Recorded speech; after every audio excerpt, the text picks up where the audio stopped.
सबसे जरूरी चैप्टर में से एक को समझते हैं, हमारा श्वसन तंत्र यानी रेस्पिरेटरी सिस्टम। सोचिए, ये वो प्रोसेस है जो हमें हर एक पल, हर एक सेकंड जिंदा रखता है।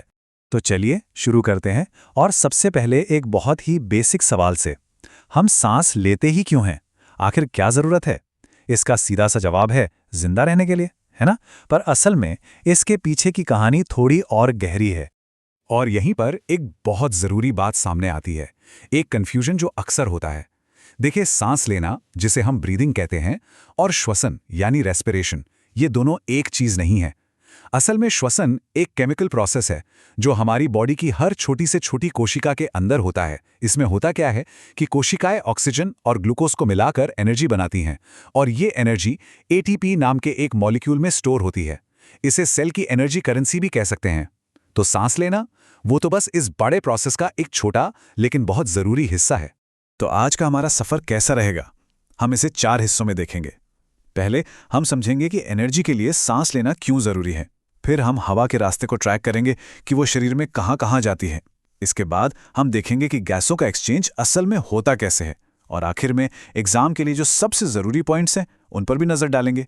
तो चलिए शुरू करते हैं अपने पहले हिस्से से, ऊर्जा के लिए एक सांस। इस सवाल का जवाब जानने के लिए कि हम सांस क्यों लेते हैं, हमें असल में ये समझना होगा कि हमारे शरीर की सबसे छोटी यूनिट यानी सेल्स को, कोशिकाओं को किस चीज़ की ज़रूरत है। सोचिए, हमारे शरीर में खरबों कोशिकाएं हैं, है ना? Brain cells, heart cells, muscle cells. हर एक सेल को बिना रुके 24 घंटे अपना काम करने के लिए एनर्जी चाहिए। हम जो सोचते हैं, जो चलते फिरते हैं, यहाँ तक कि जब हम सो रहे होते हैं, तब भी हर काम के लिए लगातार एनर्जी की सप्लाई ज़रूरी है। अब इस बात को एक बड़े ही आसान तरीके से समझ सकते हैं। मान लीजिए कि हमने जो खाना खाया वो एक खजाने का संदूक है जिसमें एनर्जी बंद है। तो ऑक्सीजन क्या है? ऑक्सीजन वो चाबी है जो इस संदूक का ताला खोलती है। अगर ऑक्सीजन नहीं होगी तो हमारे खाने में बंद एनर्जी हमारे किसी काम की नहीं, वो बस बंद ही रह जाएगी। तो ये तो समझ आ गया कि ऑक्सीजन क्यों जरूरी है। पर सवाल ये है कि ये ऑक्सीजन हमारे शरीर के अंदर पहुंचती कैसे है?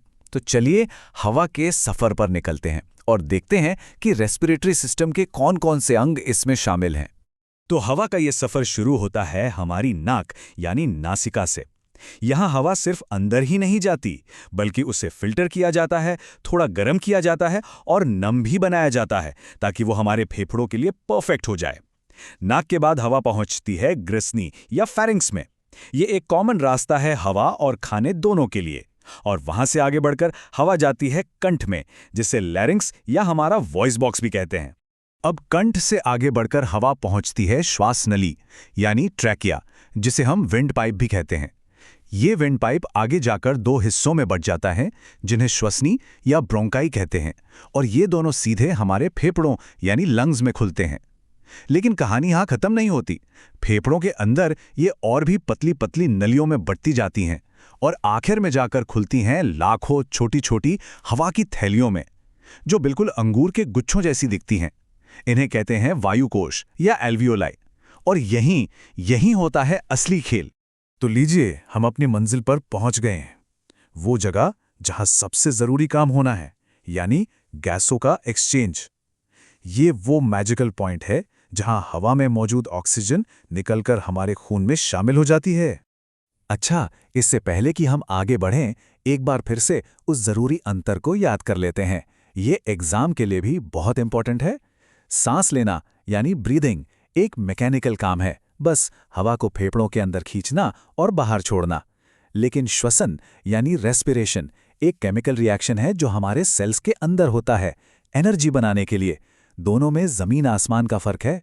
तो इस पूरे गैस एक्सचेंज का मकसद क्या है?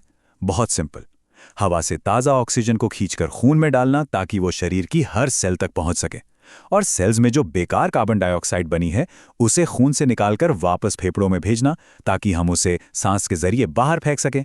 बस इतना ही है। अब सवाल ये है कि वायुकोश यानी एल्वियोलाई ये काम इतनी अच्छी तरह से कैसे कर पाते हैं? इनकी बनावट ही कमाल की है। इनकी दीवारें सोचिए एक सेल जितनी पतली होती हैं, इतनी पतली कि गैसें आराम से आर पार जा सकें। फिर अगर हम सारे वायुकोश को फैला दें तो उनका एरिया एक टेनिस कोर्ट जितना बड़ा हो जाएगा। इससे ज़्यादा से ज़्यादा गैस एक साथ एक्सचेंज हो पाती है। और सबसे जरूरी बात, ये खून की बहुत ही बारीक नसों के एक घने जाल से लिपटी होती हैं, ताकि ऑक्सीजन झट से खून में कूद जाए और कार्बन डाइऑक्साइड बाहर आ जाए।